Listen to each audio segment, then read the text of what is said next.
초대 교회 이야기, 오늘은 세 번째로 빌립보 교회에 대해서 말씀을 나누려고 합니다. 빌립보 교회, 지난번에 에베소서처럼 빌립보서도 바울이 감옥 안에서 쓴 옥중 서신입니다.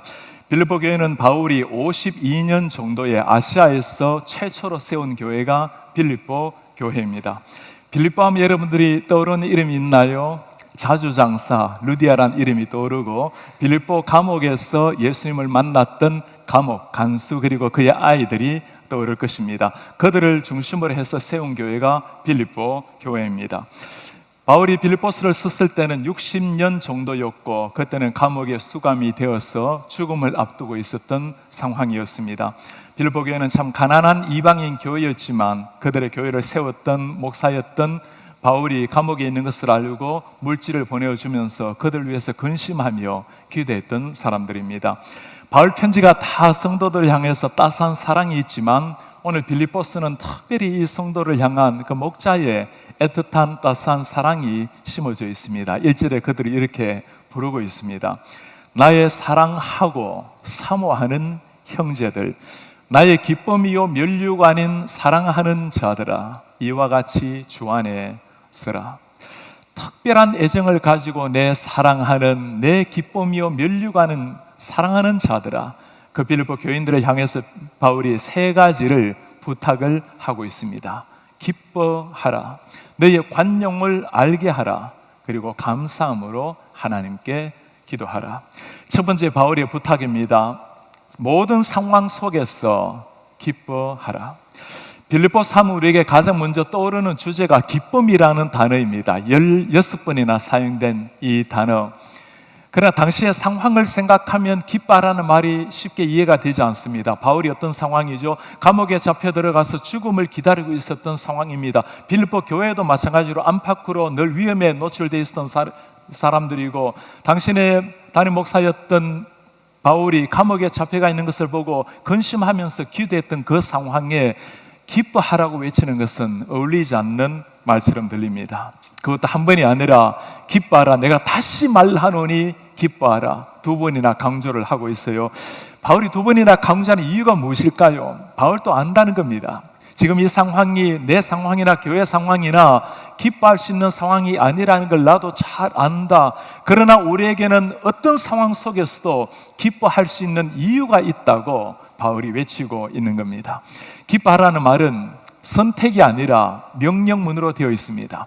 하나님이 명령하신다라는 것은 반드시 그렇게 하라는 겁니다. 하나님의 말씀대로 했을 때 그것이 우리에게도 유익이 된다라는 말씀입니다. 언제 기뻐하라고 말씀하고 있죠? 항상 기뻐하라. 기뻐하라도 쉽지는 않습니다만은 항상 기뻐하는 것, 순종하기가 쉽지 않은 일입니다. 그러나 이 모든 질문에 대한 답 하나, 다음 절에 나오는 한 구절입니다. 주 안에서 기뻐하라. 주 안에서. 내 인생이 어떻게 펼쳐진다 하더라도 내가 주님 안에 있으면 기뻐하라. 어떤 상황 속에서도 늘 푸른 초장이 펼쳐지고 쉴만한 물가로 우리가 인도되는 것이 아니라 할지라도 주 안에서 기뻐하라. 이런 중요한 사실이 하나가 있죠. 우리가 기뻐하는 것을 보면 그가 무엇으로 채워져 있는지가 보입니다. 어떤 것을 기뻐하는가에 따라서 그 사람의 모습이 달라지는 거예요. 우리 속에 기쁨이 있다면 어느 정도 기뻐할 수 있겠지만, 기쁨 자체보다는 예수 그리스도께서 우리 속에 있기 때문에 끊임없는 항상 기쁨이 나타날 수가 있는 겁니다.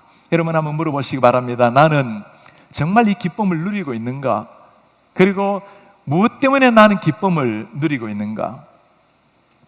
제가 목회를 하기 전에는 이 커피 맛을 잘 몰랐습니다. 다방 커피나 자판기 커피나 크림 넣고 설탕 넣고 커피 넣으면 물 타면 되는 줄 알았는데, 목회하다가 이 커피에 눈을 뜨게 되었어요.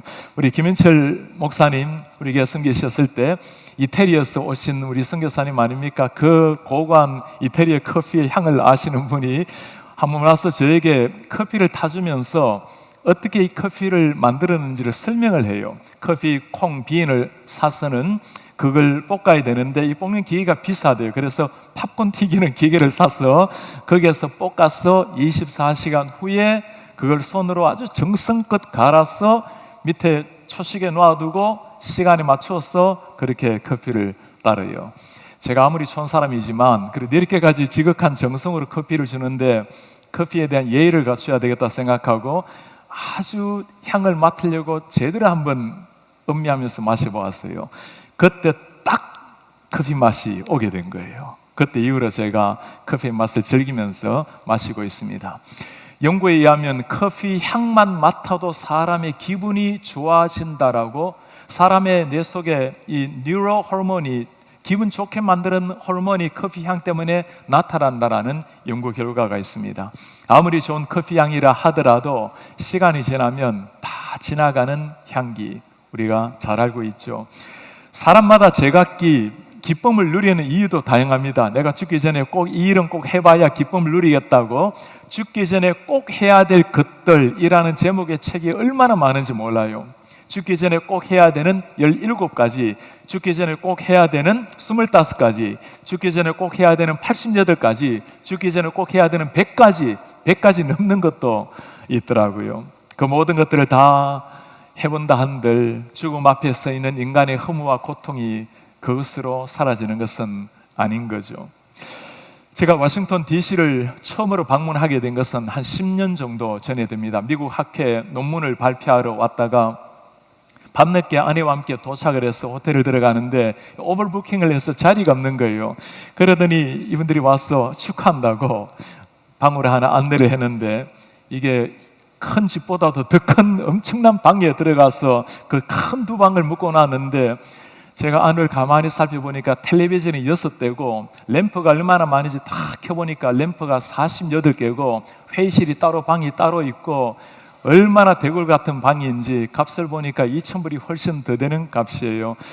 아무리 그 좋은 방이라 하더라도 뜬 눈으로 밤을 지샐 수는 없는 거죠. 인생의 지고한 기쁨이라는 것이 이런 데 있는 것이 아닌 겁니다.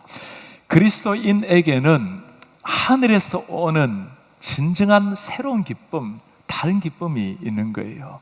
예수님께서 하시는 말씀입니다.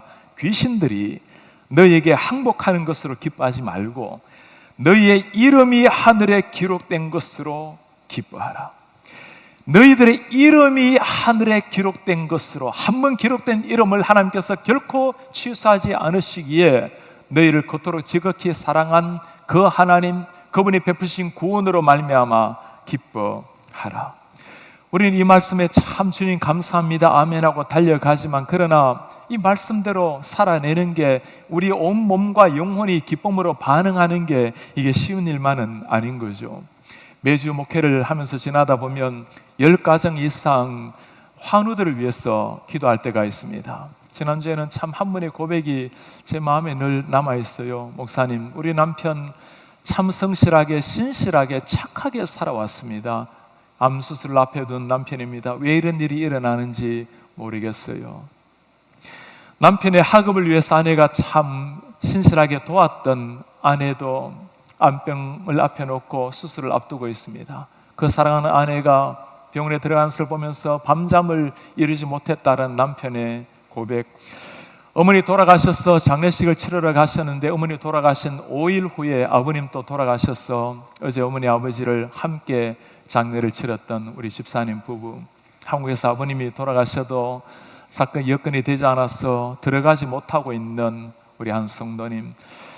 참 목회 가운데 매일매일 우리의 삶 가운데 어느 한 주간이 아니라 늘 일어나는 일들이 이런 아픔들입니다. 이런 상황 속에서도 우리 예수님께서, 바울이 하는 고백이죠. 기뻐하라. 다시 말하노니 기뻐하라. 우리 예수님 이런 상황 잘 아십니다. 바울이라고 이런 상황을 모르겠어요? 세상 누구보다도 정말 고통이 뭔지를, 아픔이 뭔지를 아는 사람이 바울입니다. 예수님을 믿기 전에 그는 참 잘 살았어요. 예수님을 믿는 그 순간부터 바울의 인생의 고난이 시작이 되었습니다. 끊임없이 사람들에게 추격을 당했고, 사람들에게 거짓 모함에 죽을 정도로 채찍질을 당하고, 이제는 감옥 안에 들어와서 죽을 날을 기다리고 있는 바울의 모습. 그 바울이 오늘 하는 말이에요. 기뻐하라. 다시 말하노니 기뻐하라. 우리 삶에 기뻐해야 될 이유가 다 사라진다 하더라도 우리에게는 기쁨의 이유가 분명하게 있는 사람, 예수님으로 말미암아 얻은 놀라운 생명, 그 생명이 있기에 끊임없는 기쁨을 노래를 하는 겁니다. 이 위대한 비밀을 알았던 하박국 선지자가 외치는 고백이 있습니다. 비록 무화과나무가 무성하지 못하며 포도나무에 열매가 없으며 감람나무에 소출이 없고 밭에 먹을 것이 없고 우리의 양이 없고 외양간에 소가 없을지라도 나는 여호와로 말미암아 즐거워하며 나의 구원의 하나님으로 말미암아 기뻐하리로다. 모든 것이 다 사라지고 없어진다 할지라도 우리에게는 분명한 이유, 나는 여호와로 말미암아 즐거워하며 나의 구원의 하나님으로 말미암아 기뻐하리로다. 우리 사랑하는 성도님들, 우리가 주님 앞에 그렇게 한번 고백하며 나아가면 좋겠어요. 주님, 내 인생의 상황이 다 사라진다 해도, 심지어 내 건강, 내 젊음, 내 생명이 사라진다 할지라도 주님 한 분, 제가 주님 안에 있고 주님이 저 안에 있으면 만족합니다. 감사합니다. 일생토록 이 거룩한 기쁨의 감격이 우리 가슴에서 터져나오는 성도님들 되시기를 축복합니다. 두 번째, 바울이 하는 부탁입니다. 다른 사람에게 관용을 보여주라. 관용을 베풀라. 우리의 심령에 하나님의 기쁨이 넘치는 사람이라면 반드시 나타나는 특징이 있어요. 내면에 흘러넘치는 기쁨은 반드시 다른 사람에게로 흘러넘치게 되어 있는 겁니다. 그것 좀 바울이 부탁하는 거예요. 너희 관용을 모든 사람에게 알게 하라. 주께서 가까우시니라. 너희의 관용을 모든 사람에게 알게 하라. 여러분, 관용이라는 의미가 어떤 의미죠? 우리 내면에 하나님의 생명, 하나님의 따스한 마음이 새겨져 있기에 이 하나님의 은혜로 말미암아 나타나는 거룩한 기쁨, 그 감격이 다른 사람에게 나타나는 삶의 모습이, 그것이 오늘 말씀하고 있는 관용이라는 겁니다. 오늘 말씀에서 한 가지 눈여겨보셔야 될 것이 있어요. 관용을 적극적으로 보여주라가 아니고 다른 사람에게 관용을 알게 하라고 말씀을 합니다. 영어 성경을 한번 보면 이렇게 번역이 되어 있어요. Let your gentleness be evident to all. 모든 사람에게 당신의 자상함을 나타날 수 있도록 하라는 겁니다. Let your graciousness be known to everyone. 당신이 가지고 있는 그 너그러움을 모든 사람이 알게 하라. 관용이라는 것이 우리가 노력한다고 될 수 있는 게 아니죠. 노력해서 사랑과 관용을 보여줘야 된다면, 언젠가 우리의 사랑과 관용이 다 바닥에 난다면 우리에게는 차가움밖에 남을 것이 없게 될 것입니다. 그러나 우리 속에 있는 이 관용이라는 것이 예수님께서 심어주신 마음이기 때문에 그냥 살아가는 삶이에요. 우리가 주님 앞에 그 사랑에 이끌려서, 그 은혜에 이끌려 살아가게 되면 자연스럽게 사람들이 우리 속에 있는 관용, 그리고 그 관용의 배경이 되시는 주님을 발견하게 될 것입니다. 지난주에 에베소 교회를 말씀을 나누면서 온전한 성도, 그리스도인이라고 나누었는데, 온전한 성도, 성숙한 성도, 그 성도가 어떤 성도일까요? 하나님의 사랑으로 서로 하나가 되고 오늘 말씀하고 있는 이 기쁨과 관용을 가지고 사람들을 대하는 사람, 그가 성경이 말하는 온전한 사람이라고 할 수가 있을 겁니다. 누가 이렇게 관용을 베풀며 기뻐하며 살아갈 수 있는 사람일까요? 내가 누구인지 아는 사람, 그리고 나를 위해서 그분이 무엇을 하셨는지 정말 아는 사람. 여러분, 내가 누구입니까? 주님 앞에서 범죄하여 영원한 지옥으로 떨어졌을 심판을 받아야 될 나, 그리고 이런 나를 사랑하셔서 이 땅에 오셨고 피 흘리시고 생명을 주신 예수 그리스도, 정말 그분을 아는 사람이 나타낼 수 있는 게 너그러운 마음, 존중하는 마음, 예수의 따스한 사랑으로 사람을 세우는 관용이 될 것입니다. 왜 그렇게 살아야 할까요? 오늘 바울이 우리에게 굉장히 중요한 한마디를 덧붙이고 있습니다. 너희 관용을 모든 사람이 알게 하라. 왜 그렇습니까? 주께서 가까우시니라. 하나님께서 가까이 오시니라.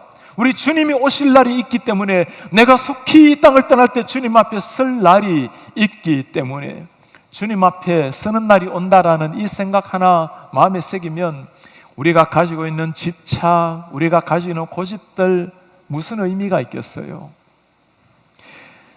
제가 순간마다 중요한 순간마다 떠올리는 인생의 모토가 하나 있습니다. 예수님의 십자가와 나의 죽음을 생각하면 모든 게 단순해진다. 주님의 십자가 앞에서 내가 언젠가 주님 앞에 서게 될 그 죽음의 순간을 생각하면 더 이상 사랑하지 못할 사람이 없고 용서하지 못할 사람, 배려하지 못할 일이 하나도 없어지는 겁니다. 이제 6월이 되면 우리에게 다시 다가오는 게 어떤 거죠? 월드컵이 우리를 기다리고 있죠. 2002년도 월드컵을 보면서 참 제 마음에 가슴에 남는 그 스토리가 하나 있습니다. 2002년도 한미전에서 이올영 선수가 페널티킥에서 실축을 하게 돼요. 그때 이 신문 매체에서 정말 지옥을 경험하는 마음이 이런 거라고. 왜 안 그렇게 했습니까?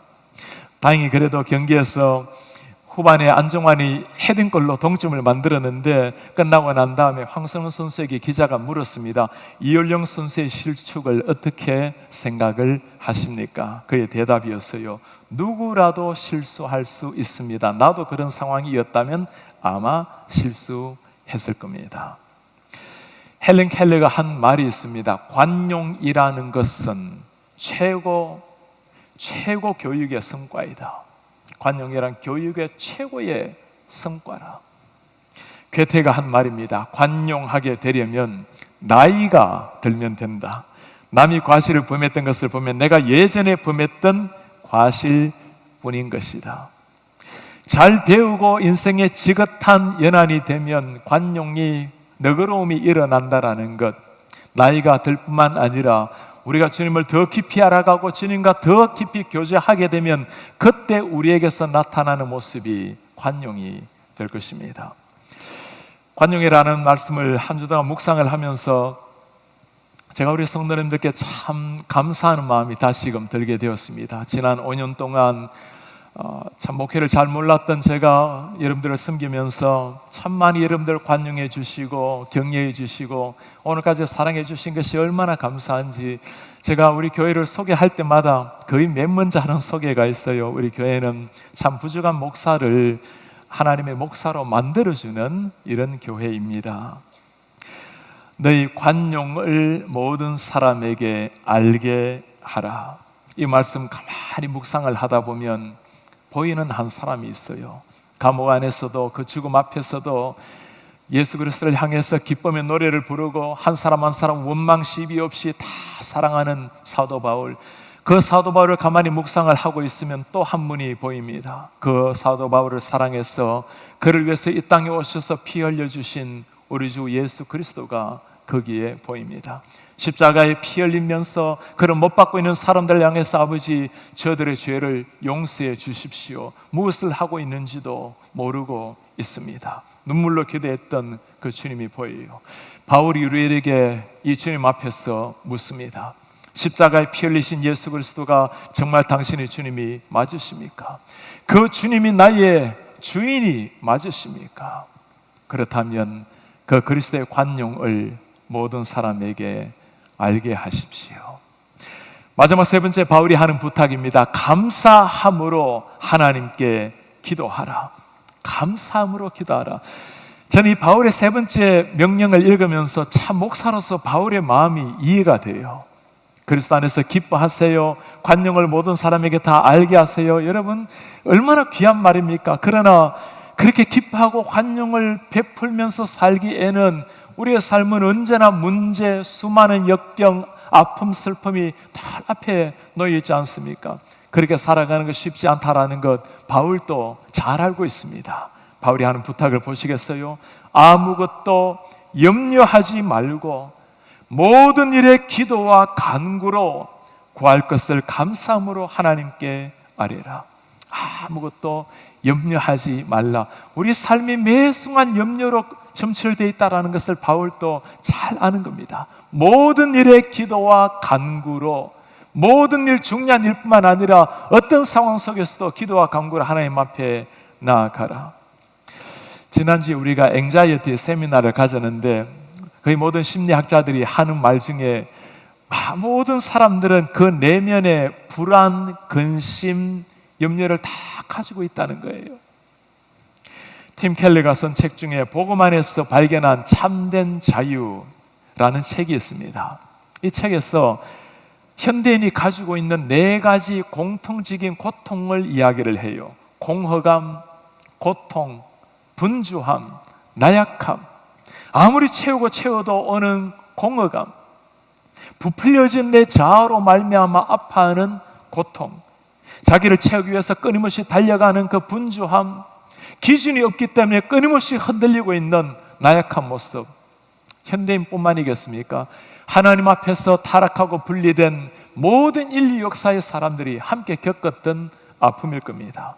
초대교회라고 달랐겠어요? 바울 시대 때 예수님 믿는 것 때문에 잡혀가 죽었고 감옥살이를 해야 되었고 심지어 숭배 제물로 바쳐졌던 사람들, 그 상황 속에서 오늘 바울이 하는 부탁입니다. 감사함으로 너희 알을 것을 하나님께 기도하라.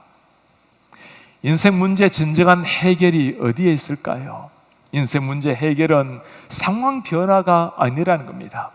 예수 그리스도 그분 안에 진정한 변화가, 진정한 해결이 있는 거죠. 예수님을 만나는 것에 염려가 끝이 나고 예수님을 나의 주인으로 모시는 그 순간 진정한 평강이 시작이 되는 겁니다. 오늘 말씀에서 특별히 우리 가슴에 다가오는 한 단어가 있어요. 감사함으로 하나님께 아뢰라. 미리 감사라는 게 이때 나오는 거죠. 하나님께서 기도 응답을 주셔야만 감사하는 것이 아니라 하나님께서 하실 것을 믿고 미리 감사드리는 것. 내 상황이 어떤 상황이 펼쳐진다 할지라도 주님, 당신은 나의 주인이십니다. 당신은 나의 주권자이십니다. 기도하면서 감사하면서 나아가는 신자, 이런 사람들을 바라보실 때 우리 하나님께서 그냥 계시지 않으시죠. 우리 하나님이 반드시 주시는 은혜가 있어요. 그리하면 모든 지각에 뛰어난 하나님의 평강이 그리스도 예수 안에서 너희 마음과 생각을 지키시리라. 모든 지각에 뛰어난 하나님의 평강이. 인생의 진짜 문제라는 것은 상황의 문제가 아니죠. 마음이 무너지면 다 무너지는 겁니다. 하나님께서 그 마음이 무너지지 않도록, 생각이 무너지지 않도록 지켜주신다는 것, 우리 자체를 지켜주신다는 말씀입니다. 잠언서에서 뭐라고 말하고 있죠? 무릇 지킬 만한 모든 것 중에 더욱 내 마음을 지켜라. 생명의 근원이 이에서 남이니라. 하나님이 마음을 지켜주신다라는 것, 지킨다라는 단어는 당시 때 군대에서 사용되는 용어였습니다. 마치 로마 군대가, 그 철인 강철 군대가 로마를 호위하고 지키고 있는 것처럼 우리 하나님께서 우리의 마음과 생각을 지키고 계신다라는 것, 그러니 어떤 상황에서도 기뻐하며 평안하라는 말씀입니다. 우리 문제 고정된 시선을 하나님께로 돌리게 되는 순간 새로운 역사가 시작이 되는 겁니다. 풍랑이는 바다가 순간으로 고요해지지는 않을지라도 그 폭풍을 치는 바다 속에서도 하늘에 장렬하게 빛나는 그 무수한 별들을 바라보면서 하나님을 찬양하고 하나님이 주시는 평강을 노래하는 사람, 그들이 그리스도인이라고 불리는 사람들입니다. 초대교회 때 한 순교자가 화형에 처했을 때였어요. 장작더미에 올라가서 불을 지르고 하는 그 재판관을 부릅니다. 내 가슴에 심장에 손을 대어 보시오. 내 심장 박동수가 어떻습니까? 그 박동수는 여전히 고요했습니다. 당신의 심장에 손을 대어 보시오. 쾅쾅거리는 심장 박동수의 소리는 그 재판관의 소리였어요.